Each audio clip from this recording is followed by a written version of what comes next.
The debris of a successful afternoon. It might be a rather unusual way to start a video, but in fact, we're in the Rangers dressing room exactly 1 hour after they completed one of the greatest triumphs in the club's history.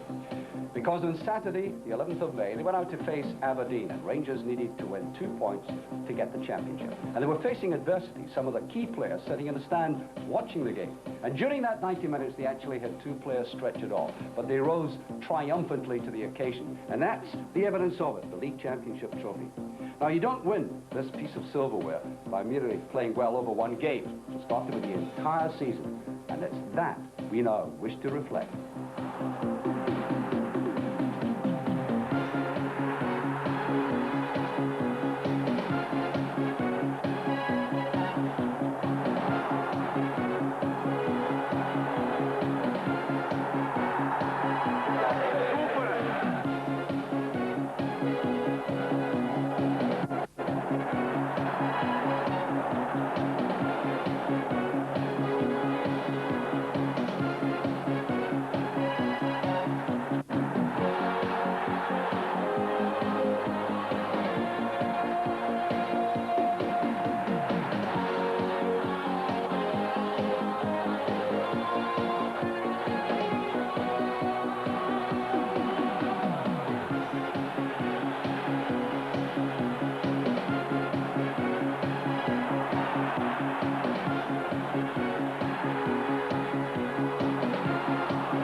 Very sad day for me.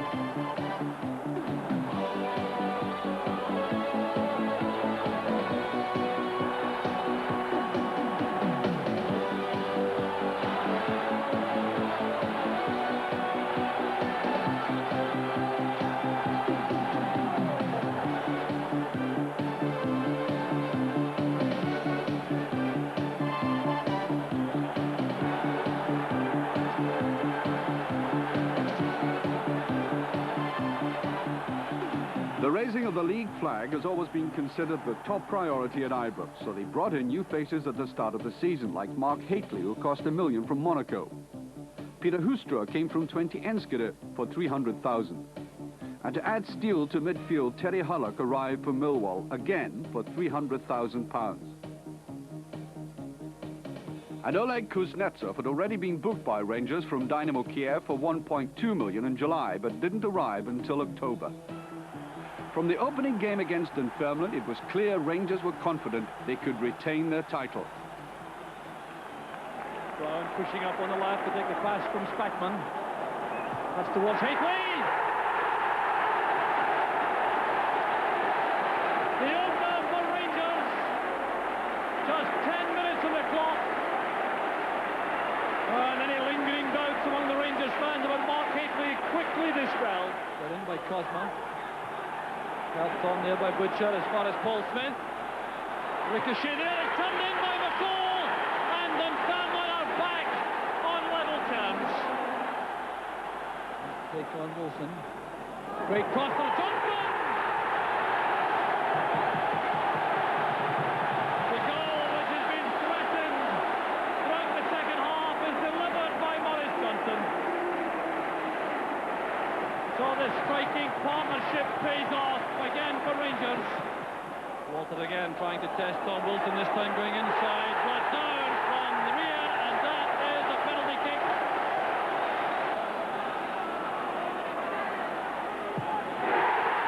3-1 to Rangers. That's shootsmanship. And fitting that Walters should get his name in his score sheet. August, of course, is the month of the Skull Cup, the trophy that's been at Ibrox so often it could walk up the marble staircase and find the trophy room itself. The first game against East Stirling was a decided formality it was supposed to be, with Mark Hateley notching 2. Kelly, however, proved more stubborn. It took a late Maurice Johnson goal to pull Rangers through. Next opponent, Raith Rovers, in the 4th round, and Rangers got a very early fright. Raith were obviously not here just to spectate. Rangers, aroused from their slumbers, struck back. Peter Houstra was beginning to show watch the ball to Ali McCoist, and of course the finish. And the usual delight. In the second half, the floodgates really opened after the well-kent red hair got Rangers second.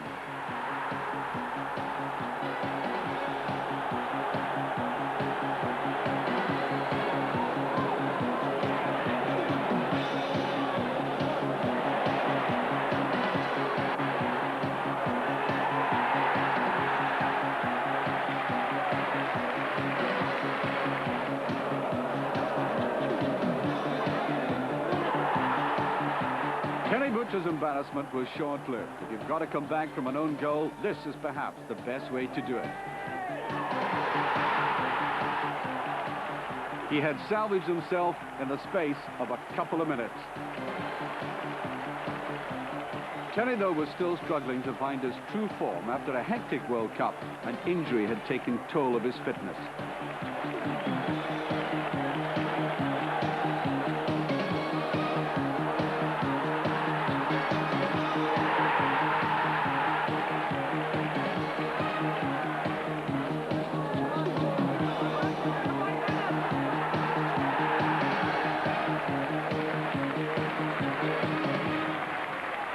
On to the semi-final, Hampden Park on the 26th of September. One very important individual was missing. The Rangers club captain, Terry Butcher, dropped and an absentee from the game altogether.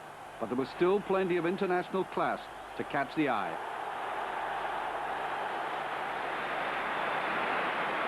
I know there was a feeling in England that Trevor Stephen was a little lightweight to play in the centre of midfield, but Andy, I've always liked to see him play in there.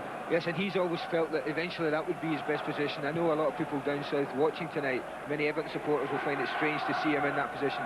But I know even from the Everton days there that he did feel that that was his best position. He eventually wanted to find himself in there. And I think to be playing in Scotland, that the pace of games played it in there shows that he can do it. I suppose as far as playing for England, though, his best chance is still to play wide on the right. But look at him through the middle here. Trevor Stephen! It's a fabulous goal!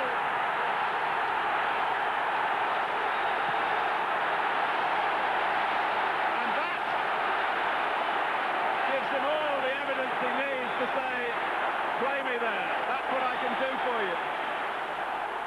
So Trevor Stephen had turned in one of the best midfield performances in years. He was underlining his importance as the man who gave his club real quality. Onwards now to the final. The opponent Celtic, the date the 28th of October, and with it its usual degree of controversy. Hastely. The through ball from Hurlock. Bonner's come, McCoist.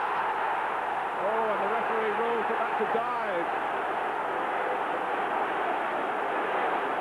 And it's a throw. McCoist is furious. Yes, you see, he's saying unbelievable to the referee, and I must admit, I thought that when I thought seeing it right off, I thought it was a penalty.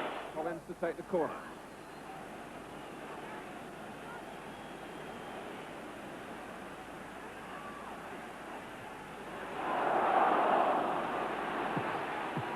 Oh, and it's sent in by Elliott.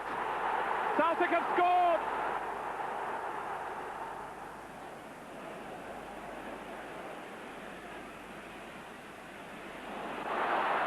Walters, 1-1.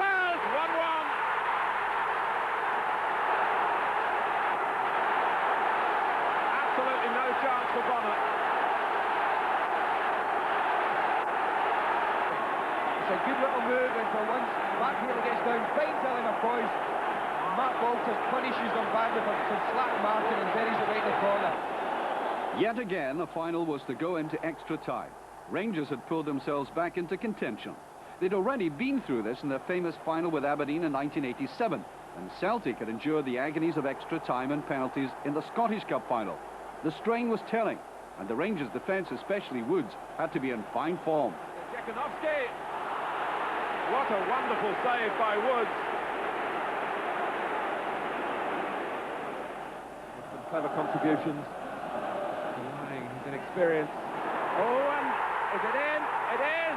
It's Richard Gough, who came round the back. Richard Gough had just reasserted himself in the best possible way as Rangers leader. He had scored many an important goal for the club, but none quite so vital at a time when the team was going through a period of readjustment. It's a mark of a quality player that he can pop up when least expected, like this.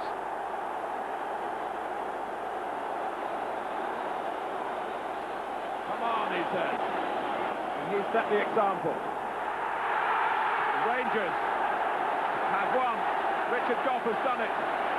And the pain of the past few days is forgotten. Rangers had lifted the trophy for the 17th time, a record.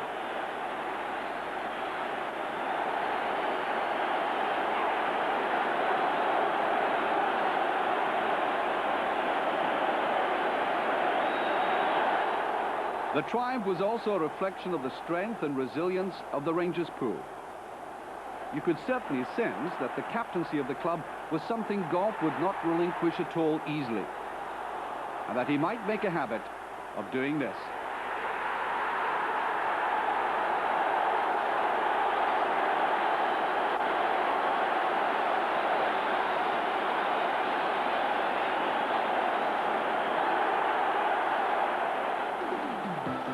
The manager in a fit of sheer delight. He had crafted another famous victory.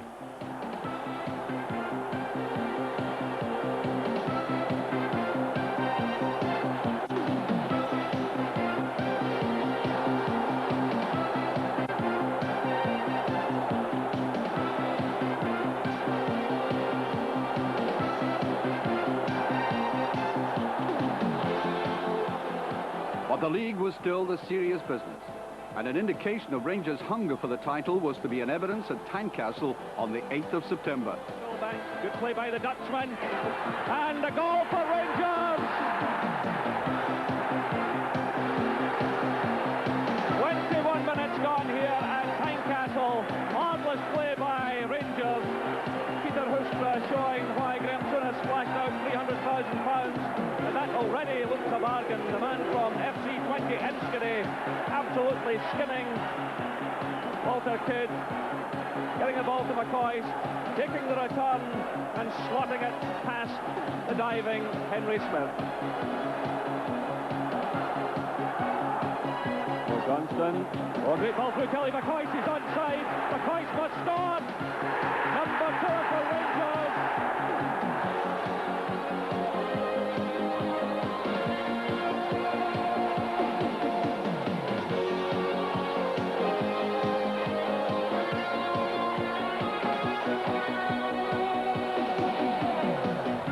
Here's a chance for Ali McCoy. And McCoy gets his second goal of the game, and number 3 for Rangers. Rangers were favourites to win the first Old Firm match of the season, and one of their new boys was soon making his impression felt in a game that didn't quite go to plan. It's going to be taken by Trevor Stephen, don't let him at all. Corner coming out, he's in trouble again, there's McCoy. Out as far as Harlock, a delicate little chip. And Bonner is at his best once again, beating that out. Well judged by the referee David Syme. There's John Collins. Glancing header! Derek White for Celtic! Trying to win that from Joe Miller. Back with Gough. Stephen chested down to Harlock. Yes! Equaliser for Rangers. Gary Harlock, first goal of his new club.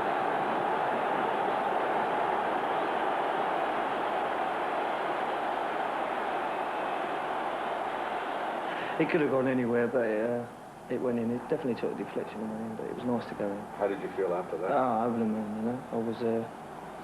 I could go anywhere in Glasgow, well, half of Glasgow. But no, I got treated like a lord, you know. It was good. But there was a setback at Tannadice the following week, after a very fine start.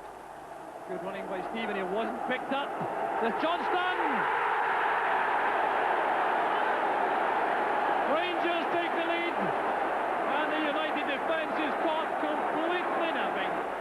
Terry Butcher, and indeed none of us, was to know that this would be his last game in a Rangers jersey. His exit was a trifle embarrassing. But he'll be remembered for his greatness. He led Rangers to one of the most successful periods in their history and is an Englishman who will always be welcome back. For 6 weeks later, he was to leave for Coventry, an honorary Scotsman. The next league match found Motherwell typically hard to break down, but perseverance paid off. That great club servant, John Brown, ending off pressure by being tidily on hand for the only goal of the game. This was the position at the end of September. Some familiar names up there, not too many surprises, but still a long, long way to go yet. Man of the month for September, Ali McCoist, of course, for 6 goals and quality finishing.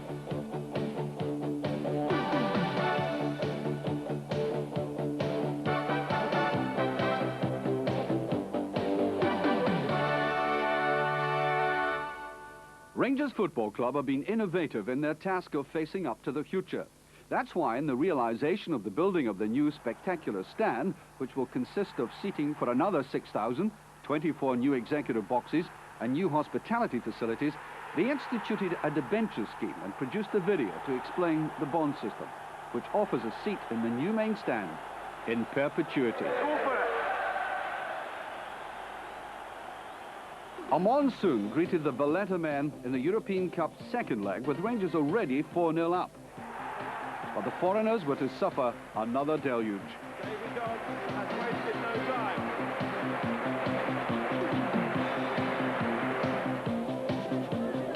Another European goal for his record. Maybe more to come. Oh! Spencer! 2-0. Both of the forwards have got one, but it's very precious for a player playing in a competitive game in the first team for the first time. Stephen is round the back. That's one for Johnston. 3-0. Is also in that category as well. Johnston. Rafa putting his team in trouble. Alstra. It's a penalty. A rare chance, maybe a unique chance. The thing is, Martin, if you've seen Chris Woods in five-a-side games, he really does fancy himself as a goal scorer. Never plays in goal. He's always up front knocking goals in. This is a test for him. Well, it's a collector's item, this. Chris Woods for Rangers. Missed it! And that will take some living down. It's all very congested in the middle. There are players to the left for Rangers. And through the middle. Spencer is one of them. And McCoist!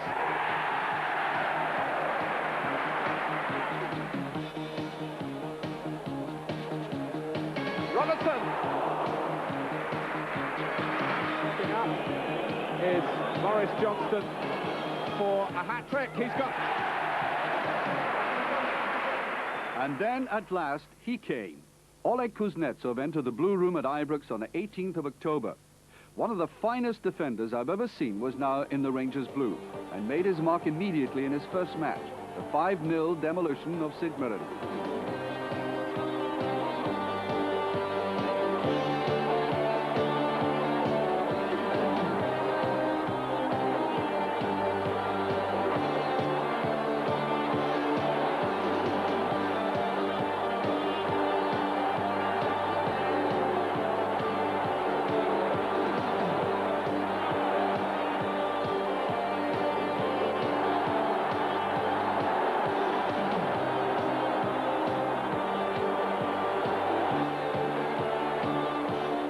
The following week at Perth, the tall Russian met disaster.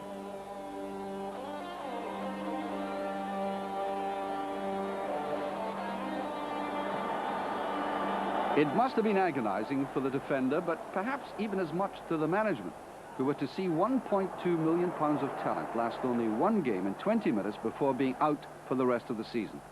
This is one of the hardest blows Souness has ever had to face up to.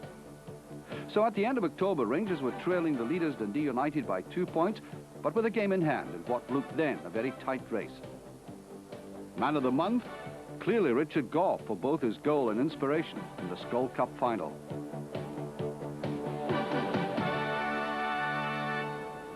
Meanwhile, the work on the stand continued apace. This required the maximum attendance for the stadium to be cut to 38,000.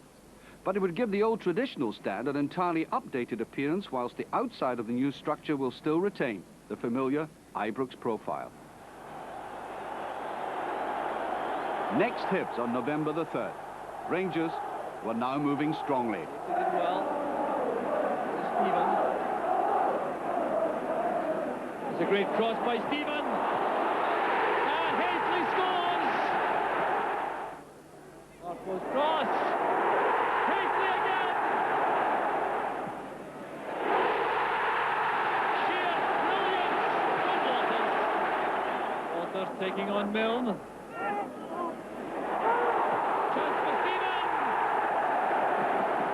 Since Graham Souness arrived at Ibrox, Rangers have always been drawn against tough European opposition, and Red Star Belgrade were no exception. Having been beaten 3-0 in Belgrade, Rangers looked to be on a hopeless task against a very talented team, but had always to try to believe in their ability to fight back. But events were not going their way.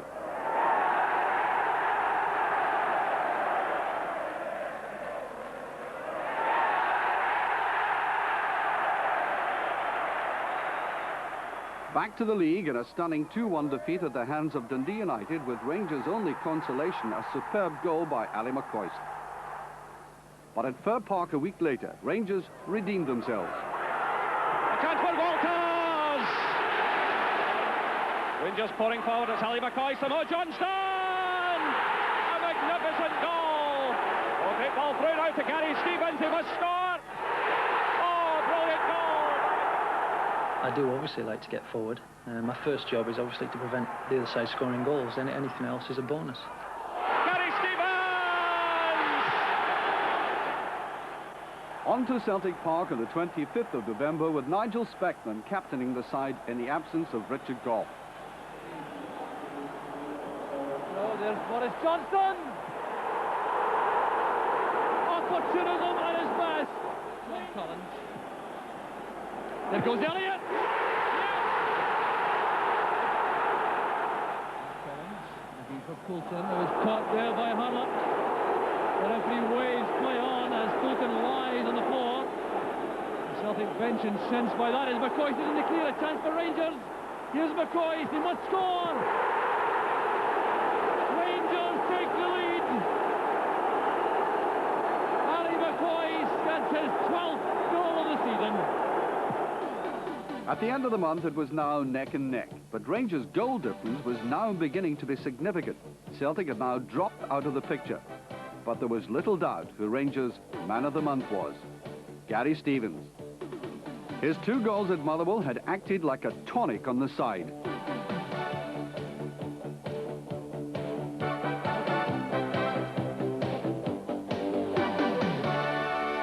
December saw Rangers in rampant form. Their play touched the heights. The goals rained in.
Ali McCoist came off the bench against Aberdeen.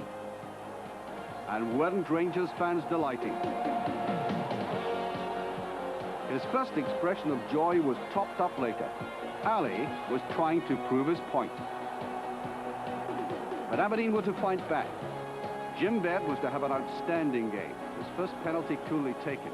But the equaliser laid on, caused by poor defending. Ali was philosophical. There are days, like in any other profession, you feel down and you feel things are going against you. I'd be lying if I said I wasn't getting frustrated. Actually, it's nobody's, contrary to what some parts of the media have said, nobody's happy about sitting on the bench at all. And especially when they believe themselves they should be in the starting lineup. But that's just one of these things. The manager at that time saw it in a different way. This might just be about the best goal Ali has ever scored. Certainly his uncertainty of selection didn't dampen his spirits, and one got the impression he was a determined young man. On the 27th of December, it was announced that Ibrox was to have its first international since 1938, when Russia would play Scotland. On the 29th of the month, Rangers won 2-1 at Tannadice, and they were now beginning to stretch ahead in the league. Early days yet, of course, but again, the goal difference columns looked healthy. December's player of the month, Mark Walters. His style was captivating friend and foe alike.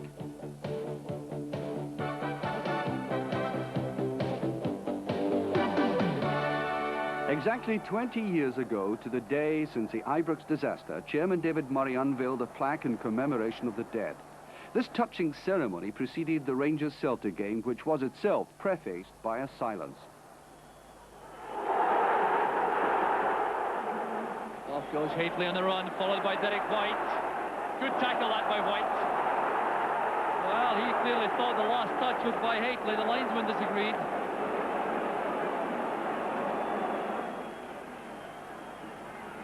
There's Walters. Awkward one, straight into the net. Walters has scored for Rangers. What a remarkable corner kick, right out of the blue. Yeah, that was a good goal. I mean, I'd love to say I meant to score direct from the goal kick, but I'll be truthful with myself. It was a fluke. I meant to ping it to the near post, and as I've done that, the turf has just caught my studs and it's made it to swerve into the net. I mean, a goalkeeper, Patty Bonner's stature, it would be disappointed with conceding that goal. But I must admit, it was pleasing at the time, without a doubt. Referee not interested in appeals for a penalty now. As Walters breaks for Rangers. Walters again. There's Sandy Robertson. Beaten to that by Grant, but here's Robertson now with a great chance for Rangers.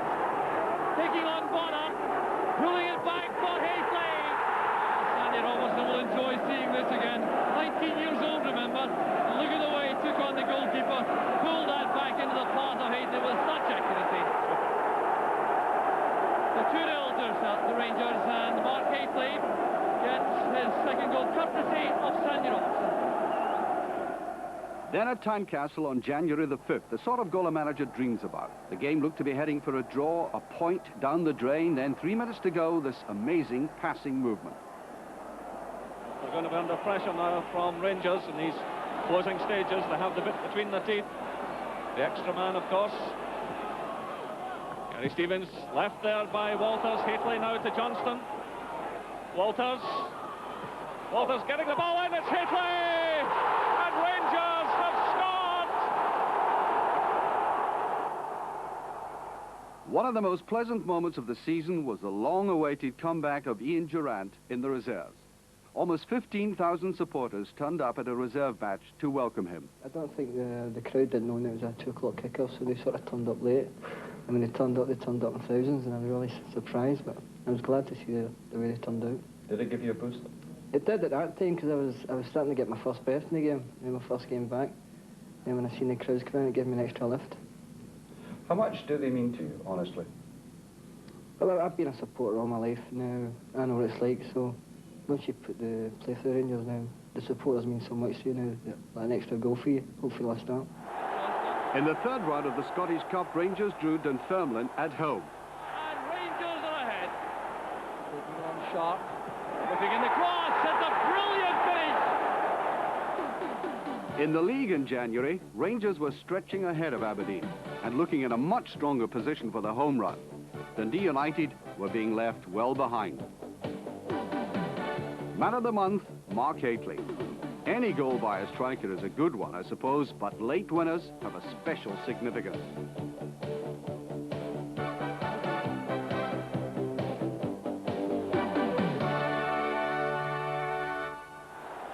On February 9th, Ali McCoist got into the starting lineup for the first time in 12 games. The selection paid dividends.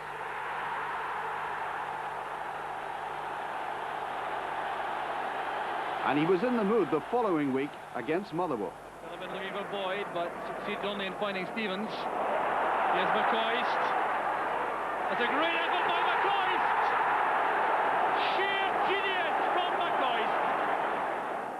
Still looking for the chance to clinch the match. There's Hateley!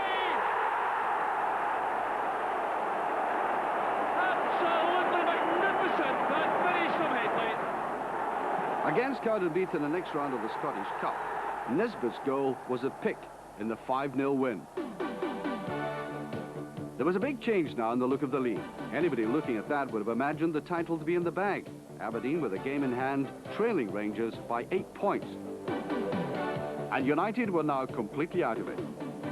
Man of the month, Chris Woods, who went through the whole of January and almost the entire month of February without conceding a goal. But beware the Ides of March and the penalty of missing vital chances at Pittodrie. And Hateley was inches away. Challenge, there's Morris Johnson. Couldn't quite get up high enough for that. So disappointed. Connor drops back to take the pass from McLeish. Bet on the far side. Very clumsy challenge by Hoystra again. He has been putting himself about since he came on. There's Irvin. Wasn't quite what it was intended. David Robertson plays it in. There's Hill out! Aberdeen on ahead! However, Rangers straightened themselves out with a 2-1 win over Hearts at Ibrox. But in the space of a crucial 8 days, they were to lose to Celtic in both the Cup and the League, lose Trevor Stephen for the rest of the season through serious injury, and have 3 players suspended: Walters, Hateley and Hurlock. Even Ali McCoist was disciplined for going to Cheltenham. But despite all that, there was still humour in the camp. I get disciplined for going to the races. And I was actually up in the chip shop, my local chip shop, coming home that night. And a wee East Kilbride punter walks out with his first sip on his bottle of Amber and he says, "By the way," he says, "you're the only Rangers player at the races that day." Good humour, you know. Johnston, Hateley's onside, so another marvellous save, but here's Gary Stevens! A magnificent strike by Gary Stevens. 60 minutes gone, Gary Stevens gets his 4th goal of the season. March had come in like a lion for Rangers, but was going out like a lamb, for Aberdeen were now too close for comfort. But in the 2-horse race developing, Rangers were still considered favourites. Man of the month, Trevor Stephen, his great goal against Hearts, and the recognition of his vital influence in Rangers when he was playing, notched him the award despite that injury. Ian Durrant came back against Hibs. The delight at that was supplemented by his vital contribution. But Rangers were to drop a point. The race was getting tighter. In the following week against St Johnstone, Durrant got one of the sweetest rewards of all for the pain he had suffered by leading the way in a handsome victory. There was also great delight for another youngster. John Spencer scoring his first ever league goal. And goals, of course, were getting very important. Peter Hoostra scoring the last one. The 16th of April. It was to be Graham Souness's last day at Ibrox. The news had broken suddenly that he was taking the Liverpool job. It took everybody by surprise. Players, directors, supporters and press. Certainly, Rangers supporters have been geared up to expect the manager to stay a little bit longer. It was as sensational a piece of news as that which announced Souness's arrival at the stadium 5 years previously. He had made a lot of headlines, but none more sensational than these. This is a time for everybody at Rangers to pull together and ensure we win this championship. Because the one thing we'll always remember is no man is bigger than Rangers Football Club, whether it be Graham Souness, David Murray or anybody who plays here. The most important thing is, as I said already, is to win this league and deliver for the supporters something that they've supported both Graham and the rest of us on the board so much in the past. Prepared to take a few questions. 3 days later, David Murray sat at the same table with a different announcement. I'm delighted to confirm today that Walter Smith will be the new manager of Rangers Football Club. Walter Smith, lifelong Rangers supporter, had realised the greatest ambition of his life. I've been a supporter of Rangers for a great number of years now, and it's obviously a great honour for me to accept the position and hope that I can take the club to the success that they deserve. On that same day, and in keeping with Rangers' buoyant commercial image, Ian Skelly announced a major new car sponsorship worth £4 million. And then to Walter Smith's first game as Rangers manager. He'd started out in the stand, but as the minutes ticked away with the score still nothing each, he had to get a closer look. Good Hurlock. Good play by Terry Hurlock. He has Gary Stevens on the right. There's Robertson. Yes, he scored, Rangers! It's a brilliant finish by the youngster. Then in midweek, the vital Dundee United game at Ibrox. Here's Haitley again coming across for the throw, the near post. Headed away there by Clark. There's the header and the breakthrough at last. Every manager needs a powerful man at his elbow. Rangers chose one of the most respected coaches in the business, Archie Knox, plucked from a very productive partnership with Alec Ferguson. But just how long did it take him to make up his mind to go to Ibrox? That was more or less instant. Whenever I spoke to Walter and I knew what his plans were for the club, and the club has been for the last 4 or 5 years, and how they're looking ahead to the thing, then it was too big a challenge to turn down. But it was now getting too close for Rangers' comfort. From an almost unassailable lead only a few weeks before, the gap had been whittled down to 2 solitary points. Not much of a leeway, and putting the strain on everyone. It certainly didn't show on the nerve of Ian Durrant, delighting the capacity Ibrox crowd against St Johnson when he scored his first goal since returning to the first team. Off the field, Rangers continued with a commercial drive. The Rangers Roadshow, hosted by John Gregg, has attracted supporters all around the country. In the Falkirk Town Hall, for example, a huge crowd of 1,000 turned up to hear about the new bond issues and what they meant. The second last game of the season at Fir Park, with not a ticket to spare. Aberdeen at home to St Johnson, the supporters there had their eyes on the game and ears on the trannies. Oh, great save by Maxwell. Spackman's shot taking out his wicket deflection. Goalkeeper playing it into the near post. Driven forward.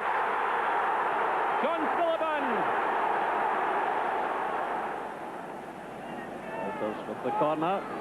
The downward header. Mo Johnston's in there. What another marvellous save by Alistair Maxwell. Well, Rangers just... Walters with the corner. Nisbet off the bar. Headed away by Griffin. Robertson shot right into the hands of the goalkeeper. Backman. Ball in looking for Johnson. He gets the touch on. Down goes.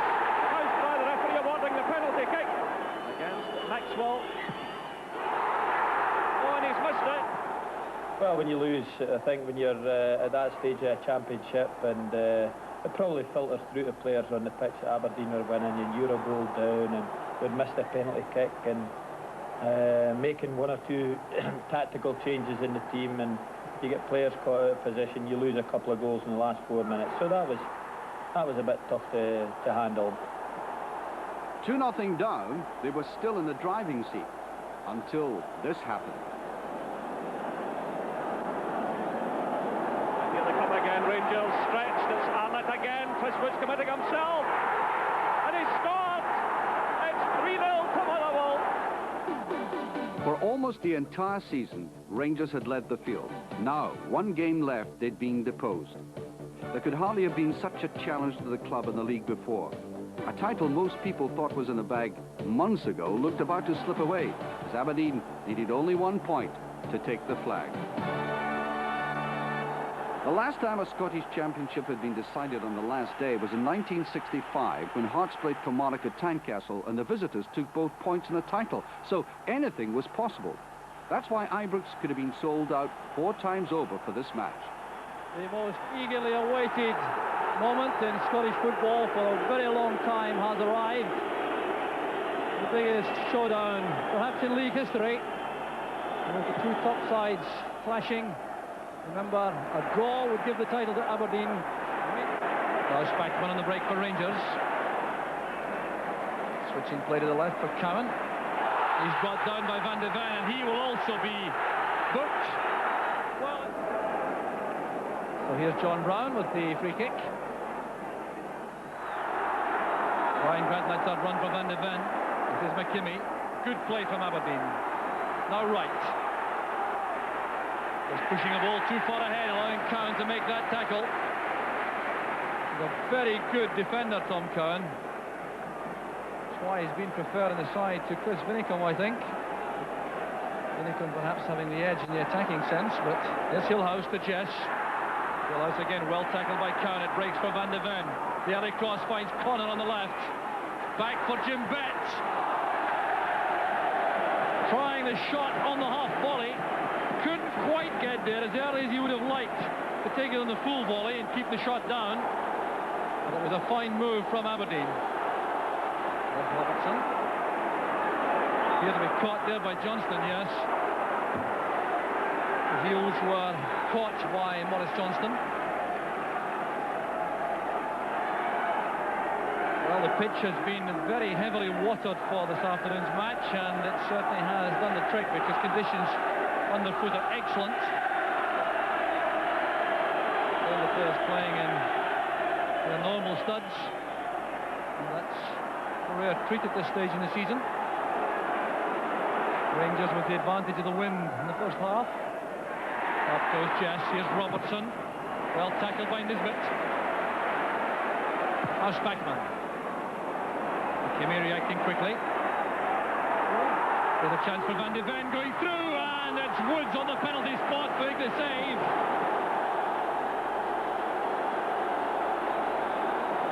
And having assessed the pattern of play, Walter Smith has decided that Tom Cowan should be withdrawn and Ian Durant should replace him.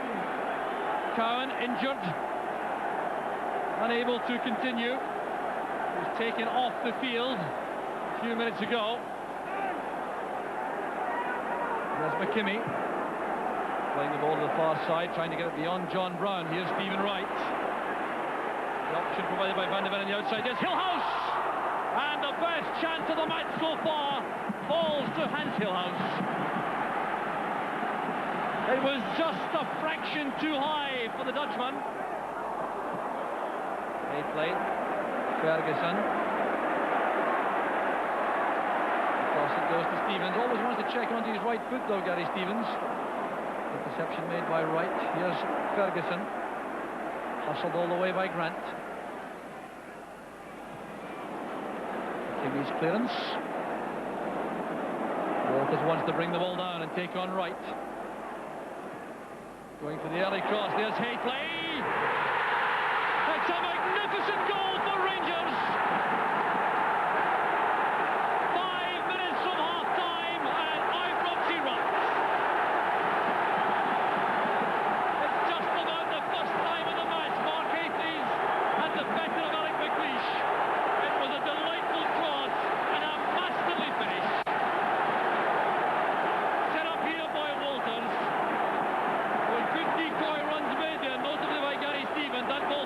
This is Mark Haypley at his very best.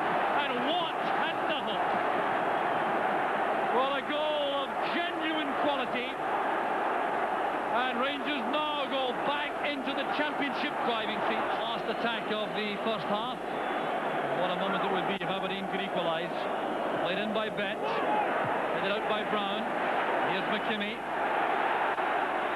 Back it goes to David Robertson, and that indeed was the last attack of a tumultuous first half. A match full of tension, but Mark Hateley has settled things undoubtedly for Rangers with a glorious headed goal after 40 minutes set up by Mark Walters. Rangers had territorial advantage throughout the first half. Aberdeen coping extremely well defensively until that inspired goal from Hateley. So at half-time at Ibrox, it's Rangers 1, Aberdeen 0.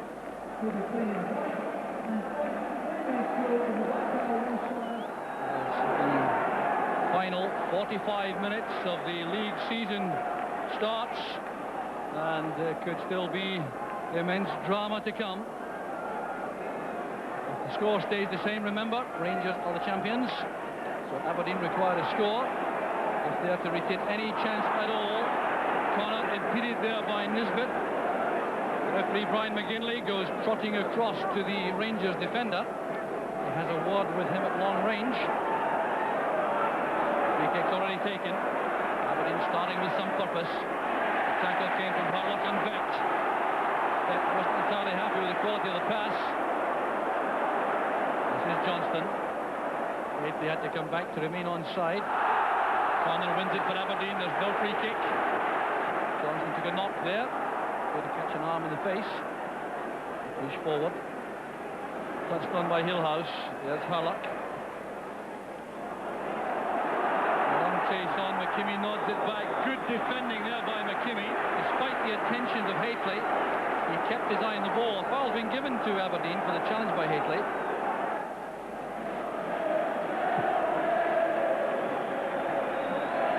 Hateley getting up again. The police didn't follow him that time. Here's Connor. Bringing up the line for Booth. The layup was intended for McKimmie, but he's released Johnston. Hateley waits in the middle. He will look to be offside. Well, the referee's allowed the goal. And Rangers are 2 in front. The error made in defence by Scott Booth, who Swoods is celebrating. So too the Rangers supporters. Mark Hateley gets his second. Well, here was Johnston. Now Hateley appeared to be to go into an offside position behind Alec McLeish. But the shot was released by Johnston. Watt couldn't hold it. It bounced away from him, and Hateley was first to react to turn the ball into the net. Well, here's Johnston again, playing that beyond McLeish, blocked by Watt. Well, Hateley in a suspiciously offside position. Brown did well. That's right. Chase for both. Stevens should be quick enough for this. Indeed he is, and skillful enough. Here's Harlock, tackled well by Grant. Breaks for Bett. Angling that across for Van der Ark. Nisbet did well. There goes Brian Grant. An offside flag up against Van der Ark, I think. And John Brown has gone down very awkwardly indeed. It will be a free kick to Rangers when everything settles down, but John Brown clutching his left calf. Well, that's an area where cramp is frequently a problem. Well, very sad moment for Brown and for Rangers. McCoist has now gone on, though, to a tremendous welcome. So the alterations being made involve Gary Stevens joining Nigel Spackman in central defence. Terry Harlock going to left back. McCoist going up front with Hateley, and Johnston dropping back into midfield beside Ian Ferguson in the middle. Looking for McCoist through the middle. The marker is Robertson. That's good play by McCoist. Needed some help though, didn't have any. So Aberdeen have survived that attack. Now they come forward themselves. They must take great credit for the way in which they maintained their effort right to the end. Never at any stage has the towel gone in. Here's Hillhouse. Stopped by Stevens. And was he fouled outside the penalty area? Yes, by Harlock. It's a free kick to Aberdeen. So a late opportunity for what surely would only be a consolation goal for Aberdeen. Here's Jim Bett waiting for McLeish to arrive. Over it goes. And still the Rangers defence coping well with all these Aberdeen attacks. Every eye now on the referee as the ball is out of play, waiting to see if Brian McGinley will bring this match to an end and make it formally Rangers Championship. There it is! Rangers have won the championship.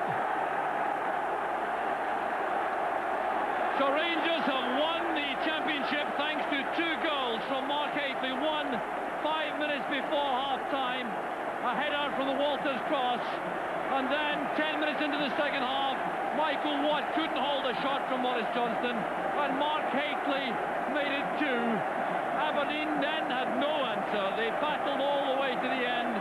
Rangers defended extremely well, despite losing Tom Cowan in the first half and John Brown in the second through injury. But Rangers in the end running out excellent winners and proving themselves to be genuine champions after this very long season. But Aberdeen deserving tremendous credit for their contribution to the championship race. The vanquished and the victors. Pictures which tell their own stories of defeat and triumph. For Walter Smith, it was relief as well as elation.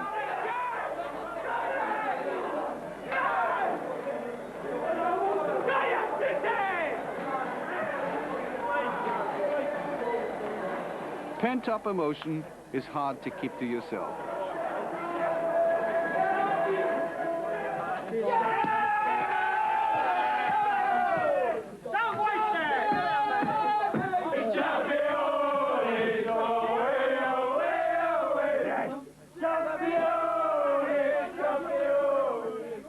And for Ali McCoist, well, perhaps one of his most emotional moments.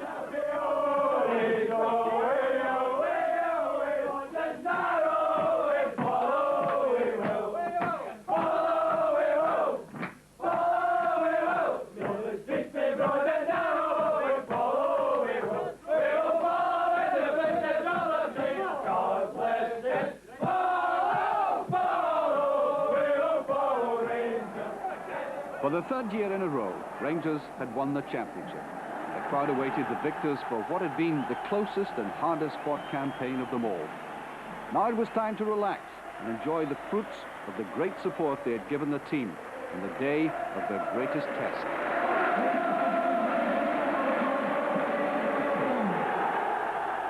Nigel Spackman captaining Rangers in the absence of Richard Gough, displaying the joy which summed up how every other player felt.